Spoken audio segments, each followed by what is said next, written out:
So dito po, nandito ako ngayon sa FB ni MG. Ang nakalagay nga, isa sa mga taong pinagsisisihan ni Norma na pagkatiwalaan ay si Casper.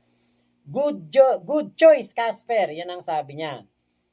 Ah, Ngayon, ang sumunod na, eto, basahin natin yung mga comment. Okay, nakalagay dito, relax, enjoy Norman while he is there. Finish line ni Norman ay sobrang lapit na. Okay, pwede ngang ganun ang mangyari siguro na si Casper baka bumaliktad na kasi hindi naman 'to napapasahod ng tama ni ano, ni Kulaong, 'di ba? Hindi naman 'to napapasahod ng tama, baka nga may kulang pa si Kulaong dito, baka may utang pa si Kulaong kay Casper. Pwede talagang mangyari 'yan. Kasi sa mundo na ito, si Kulaong ang pinaka-conveniente na traidorin. Bakit? Traidor din siya. Alam niyo sa totoo lang kung si Casper ay babaliktad, aalis sa poder ni Kulaong, hindi naman tayo magugulat doon. Hindi naman tayo magtataka doon, ha? Si Casper bumaliktad? Hindi. Expected na natin yan eh. Bakit? Napakaraming pwedeng mag-traitor talaga kay kaya Kulaong. Napakarami. Talagang meron pong mga taong magta-traitor kay Kulaong kasi nga po si Kulaong ay napakarami ring tinraidor.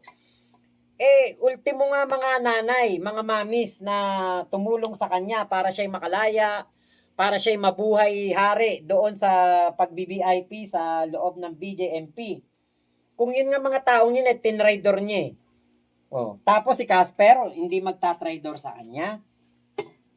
'Di ba? What you reap is what you sow is what you reap, 'di ba? Parang ganoon. Kung ano yung tinanim mo, yun ang aanihin mo.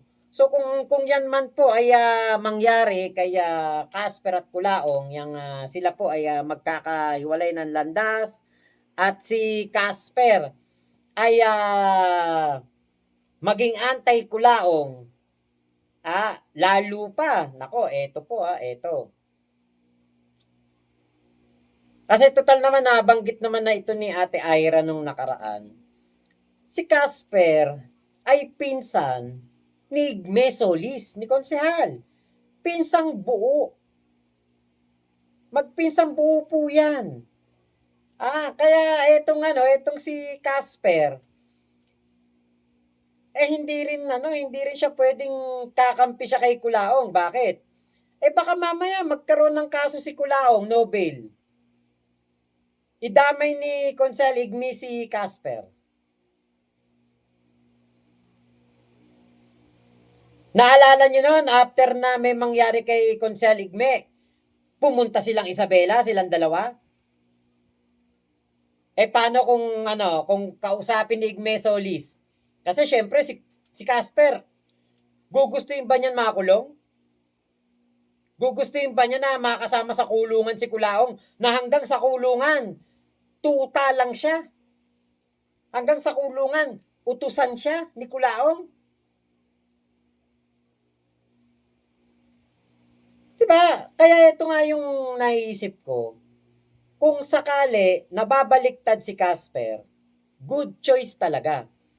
At kung may nalalaman si Casper sa kung ano ang nangyari kay Konsehal Igme Solis, ilabas niya na.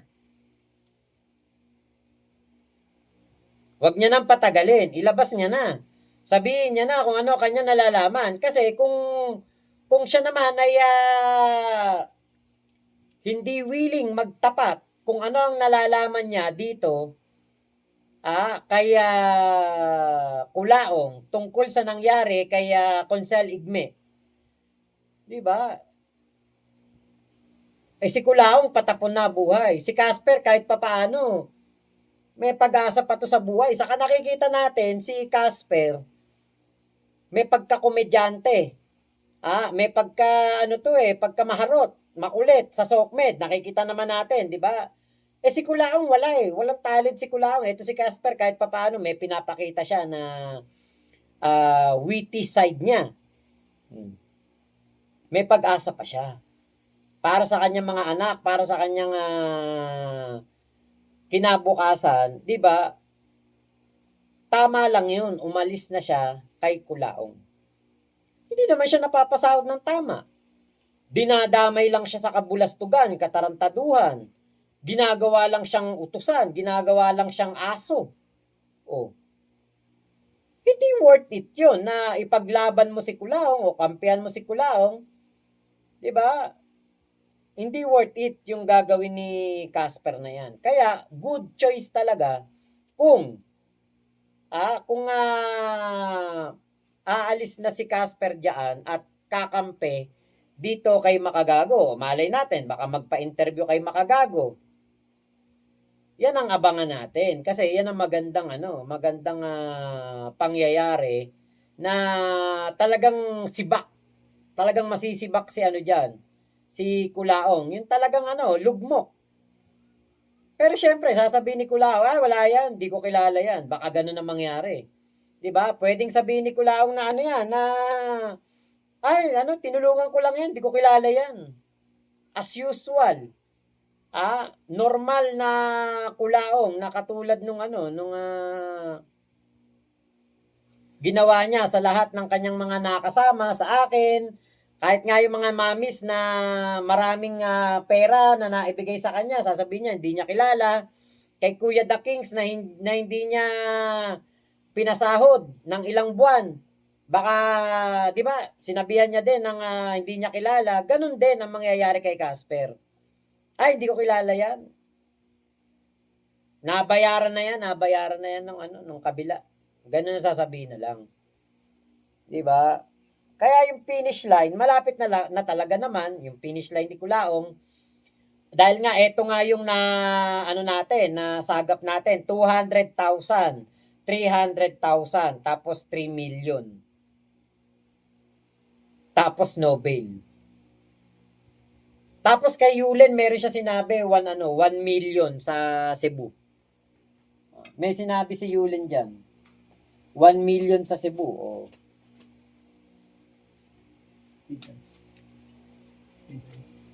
Hmm? Diba? Yun yung mga diyan, mga natin, mga nasasagap natin. Kaya yung finish line ni Norman ay sobrang lapit na. Eh ako talaga sa hinala ko, malapit na. Kasi nga po, kung mapapansin ninyo, si Kulaong po active 'yan sa social media. Pero lately, 'di ba, bigla na lang hindi magla-live, bigla na lang mananahimik. Kasi nga strong-strongan lang naman talaga si Kulaong eh.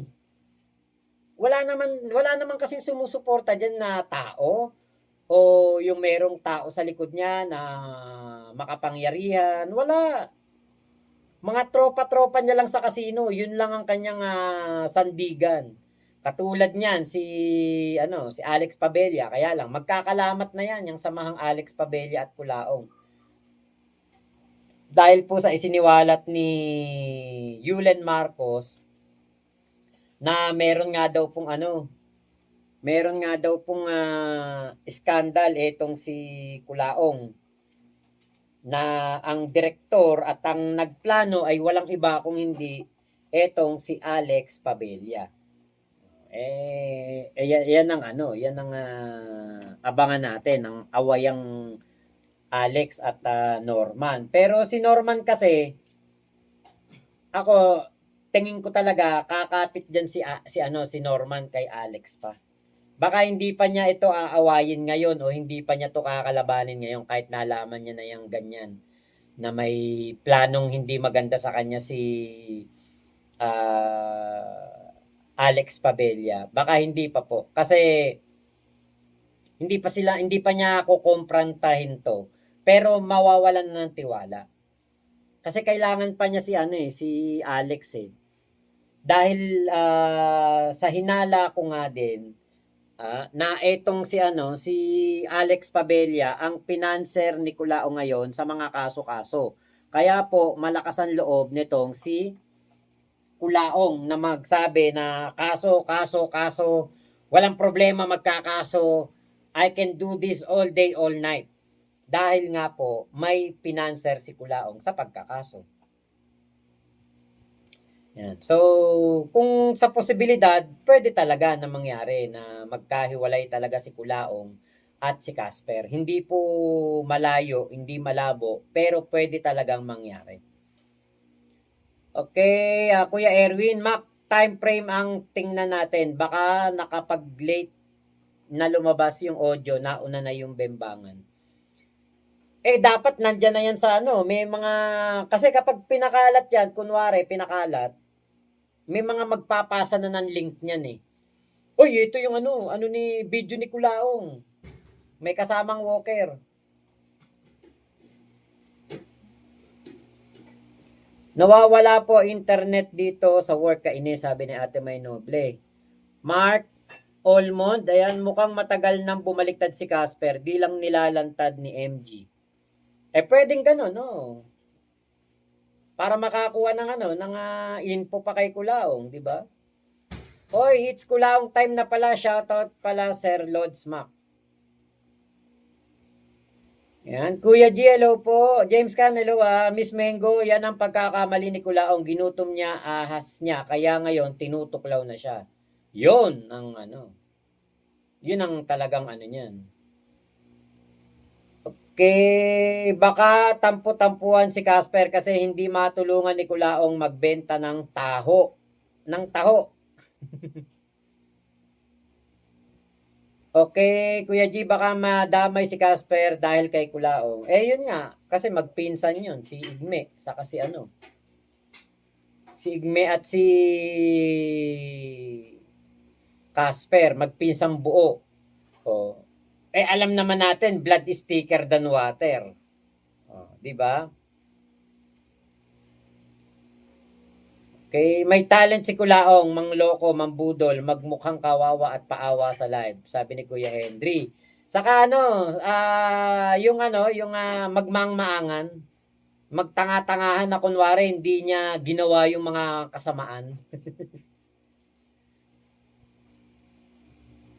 Kuya G, di ba ang Napolcom tinatanong yung mga bodyguard niya noon, madadamay pa si Casper doon dahil kasama siya. Yun nga.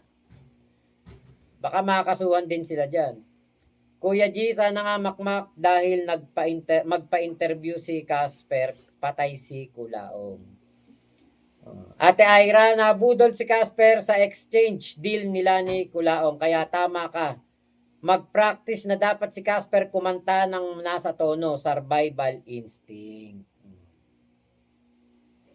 Kuya G, yumabang ulit si Kulaong ngayon. Ayun nga. Kuya Erwin, Mac, may live daw si Kulaong na nag-call si Kulaong pero di sinagot, reject. Ang tawag, di lang alam kung si Casper ba o si Pabella. Okay, Kuya G, kung calculate natin, it will be 13.5 million.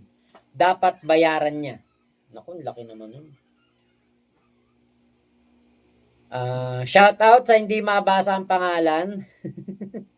May Castro, alam ko na sagot ni Kulaong Mac. Pagdating ng panahon, hindi ko kilala. Yan, AI yan. Di aawayin, pero uutangan, Miss Mengo. Paano iwanan siya ni Alex the Skywalker? Di kong iwanan siya, yari siya. Tingin ko nga nakasanla kay Alex yung itim na sasakyan eh. Yung E150. Kadadating lang bumili ng cat food. Hello mga tropa peeps. Ayan, Kuya Elmer. Ate Connie Lewis. Ayan, hello po, hello po. Kaya, standby lang tayo. Kasi, yun nga, lahat naman tayo gusto natin bumagsak si Kulaong. Lahat ng paraan para bumagsak si Kulaong, lumabas ang iskandal, bumaliktad si Casper, awayin siya ni Alex Pabella. 'Di ba? Lahat 'yan pabor sa atin, lahat 'yan gusto nating mangyari. Kung mangyayari kasi 'yan, palit ng palit ang mundo ni Kulaong eh. Kasi nakita natin, kaya kaya si Kulaong ay umangas, yumabang 'Di ba? Dahil din kay Alex Pabella. Nagkaroon siya ng Alex Pabella eh. Kaya yumabang si Kulaong eh. Eto pa, may isang post pa dito si MG. Ang sabi dito, Norman Mangusin, tuluyan ng nalunod sa mga kasong ginusto niya. Finish line. Yan ang yan ang sabi dito ni MG. At dun sa comment, it's the finish line mga kahombre ko. Tapos na ang laban. Putya, kung magkatotoo yun, pagpalagay mo na lang 300 counts ng kaso. Tapos ang bail ay milyon-milyon. Wala na talaga si Kulaong. Tingin ko hindi din siya tutulungan ni Alex Pabella kung milyon-milyon na piyansa kasi malabong tulungan na ni Alex yan. Kasi kung ganyan karaming counts ang magiging kaso ni Kulaong, 'di ba? Ganyan karami ang counts ni Kulaong, sino pa ba ang tutulong diyan? Mababangkarote rin ang tutulong diyan. Kasi walang bayaran eh. Kapag tinulungan mo si Kulaong sa kaso niya, walang bayaran. Hindi ka makakakuha ng return of investment diyan dahil walang babalik na investment. Walang babalik na pera sa'yo. Kasi nga, siguradong talo si Kulaong sa kaso. Okay, E150 dito, tinatapon na yan. Bulok na yan. Ang lakas uminom ng diesel. Kuya Elmer, may posibilidad kayang itanggi ni Kulaong at sabihin hindi niya kilala si Casper at di pa niya nakikita sa personal. Baka. Pwede. Alam niyo naman si Kulaong. Kapatid nga nagawang sabihin hindi pa nakikita ng personal eh. Ate May Castro, maganda si MG ang makakuha sa sasakyan ni Kulaong. Display background kapag nagbo-vlog. Pwede 'yon. Kung ibebenta ng mura, 'di ba? Trip lang. Yan. Ate Ayumi, hello po. 'Di ba? Kung trip lang kung mayroong marami naman pera si MG na walang kumbaga parang baka natutulog lang sa bangko. Kung ibenta yung sasakyan ni Kulaong ng 150,000, 'di ba? Magandang yan, magandang background talaga yan. May naiisip ako kaya lang hindi pwede yung mga ganyan, yung ginagawang yung mga ganyang ban doon sa Amerika. Total naman si Kulaong mahilig sa walker. 'Di ba? Pwedeng yan, pwedeng gawing museum. Kaya lang syempre hindi magandang trophy kasi buti sana kung trophy yan ng mabuting tao, sasakyan yan ng mabuting tao. Kaya lang masamang tao yan sasakyan ng masamang tao meron pa pala isang talent si Kulaong, Kuya Henry. Yung kapag sinabihan siyang scammer, parang hindi niya alam na na scammer siya.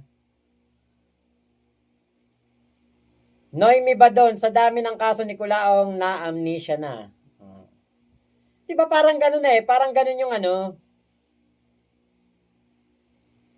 yung isa sa mga talent ni Kulaong. Kasi katulad nun, sa press con doon sa CIDG, sabi niya, wala naman nagkatotoo dyan, yung mga sinabing kaso ko, mga estapa, ganyan. Wala naman nagkatotoo. Walang nagkatotoo siguro, walang nakapagkaso, walang pakulong sa kanya dahil sa pang-scam.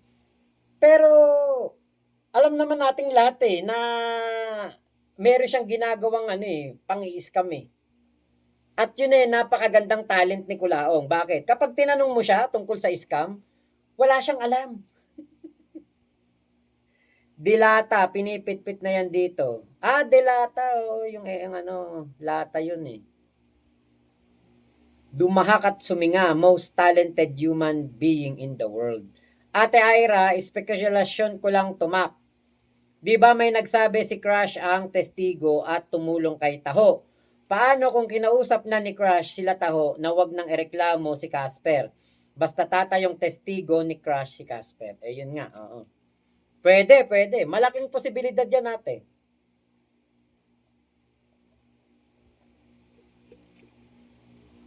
Pwede nga mangyari yan natin, no? Ganyang sitwasyon. Pwedeng plea bargaining agreement. 'Di ba? O sige, hindi ka namin kakasuhan. Hindi ka na namin kakasuhan, pero kailangan mong magtestigo kay Konsehal Igme. Ano ba 'yan? na ano ko rin, hindi ako pwedeng mag-blind item eh. Na dudulas eh. Dahil lahat ng niloko, wala na yatang pera dahil in-scam niya ang mga tao. Okay, Miss Mengo, may chika po sila sa Riule na naghahanap si Kulaong ng porent sa Pasay kaso walang mapresenta na cheque. Kaya wala gustong magpaupa sa kanya. Kasi syempre, kasi po ang hinahanap ni Kulaong syempre na uupahan, yung mga high-end subdivision o kaya yung mga talagang prominenteng lugar na magmumukha siyang elitista, magmumukha siyang oligarko, magmumukha siyang milyonaryo. Kasi billionaires village eh. Yung mga ganyan eh. Si Kulaong hindi titiren sa apartment. Kung apartment, marami siyang pwedeng tirahan. Yung mga tig 10K isang buwan. Pero kung ang hinahanap ni Kulaong, katulad nung kanyang tinuluyan doon sa yung huli niyang apartment na pinuntahan, yung huli niyang bahay na inupahan niya, ano talaga yan, hindi na siya makakaupa sa ganun. Lalo pa na revoke, na-cancela na yung pangalan Francis Leo Marcos. Baka mamaya Francis Leo Marcos pa din ang gamit niya sa pag-upa. Hindi na po siya pagkakatiwalaan. Kuya G, imposible na tulungan si Kulaong ni Alex palagi dahil ano ang ipambabayad ni Kulaong kay Alex dahil maniningil si Alex sa kanya. Kailangan ni Alex gamitin ang utak niya dyan. Ate May Castro, mga viewers ni Mac, matataba lahat ang brain. Lahat nababasa na ang next move ni Kulaong. Actually, si Kulaong kasi napaka-predictable ng niya, ginagawa niya. Okay, dalawa lang basa ng sasabihin ni Kulaong kay Casper. Pag hindi kilala, may ninakaw. Oo, pwede rin yun, kay Casper, sasabihin ni Kulaong, tinanggal ko na yun. May, ninakawan ako. Magnanakaw yun. Kakasuhan ko nga yun eh. Pwede, eliminator. Kay Kuya G, yung barong-barong ng nanay at tatay niya dapat ipagawa niya. Hindi na po niya uunahing ipagawa yon kasi tad-tad siya ng problema eh. Uunahin pa ba niya ipagawa yun kaysa pangpiyansa niya? Ian Christopher Zalameda, Alex versus Norman na ba ngayon, boss? 4 days na wala sa live. Yun nga. Keropi, kayang-kaya naman ni Crush bigyan ng panimula sila Taho. Pangpunan sa negosyo sa malayong lugar.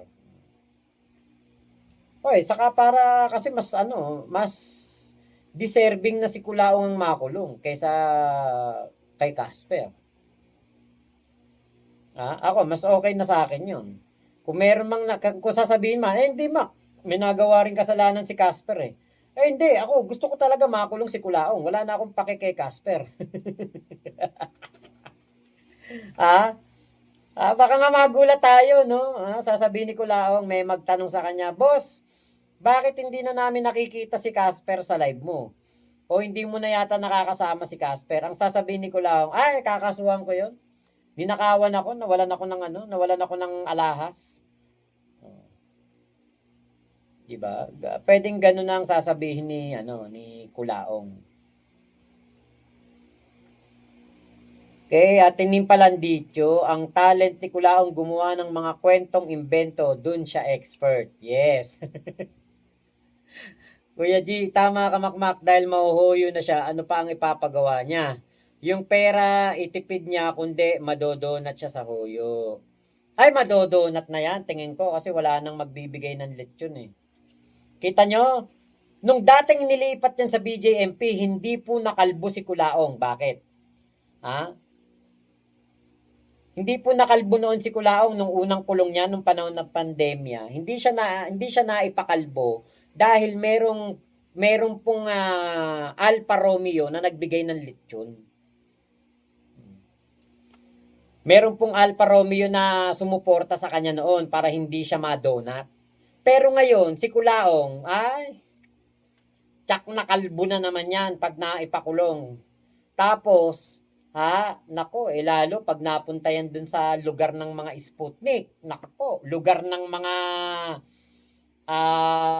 ano tawag dito, yung, akro, nako po, yari siya dyan. James Can, kain tayo mga tropa pips na upakain para sa gabi po. Late na. Kay Miss Mengo, balita pa, magkakaroon din siya ng kaso sa Quezon Province. Philippine loop na to. Yung sa Quezon Province, ang tingin ko dyan, ang isa sa mga magkakaso dyan, si Kuya Erwin, si Kuya The Kings. Yes, Kuya G. Yun yung taga-Italy nga, si Kuya Alfa Romeo. Nandyan yung video ko, meron akong in-upload ng pag-uusap nilang dalawa. Pina-record yan ni Kuya Alfa sa akin at nahalungkat ko. Buti nakita ko pa, pati yung video. Di ba nabanggit ko niyan nung hinahanap ko yan kasi hindi ko nga makita. Meron akong video, pero wala yung audio. Buti na lang, ko free trial doon sa isang software, sa isang website na yung record na yan, pwede mo siyang ma-convert as MP3. Hindi talaga siya ma-play. Nakalagay lang yung kung ilang minuto yung record na audio, pero hindi mo siya maipe-play. Kahit anong gawin mo, hindi siya ma-play. Buti na lang, merong converter sa isang website, na-convert ko siya free trial. Pwede mo siyang ma-convert. Ngayon, kinonvert ko, parang mga 30 minutes bago na-convert. Nung nasagot na yung na-convert na siya, napakinggan ko, oo, tama, ito yung yun. Yung usapan ni Alpha at ni Kuya Alpha at ni Kulaong patungkol doon sa lechon na pinadala ni Kuya Alpha para hindi ma-donut si Kulaong, para hindi ma-welcome. Kuya G, oo, yari siya sa mga kabro kong akro. Patay siya, baka itimbre sa loob ng ibang bro. Sigurado po yan.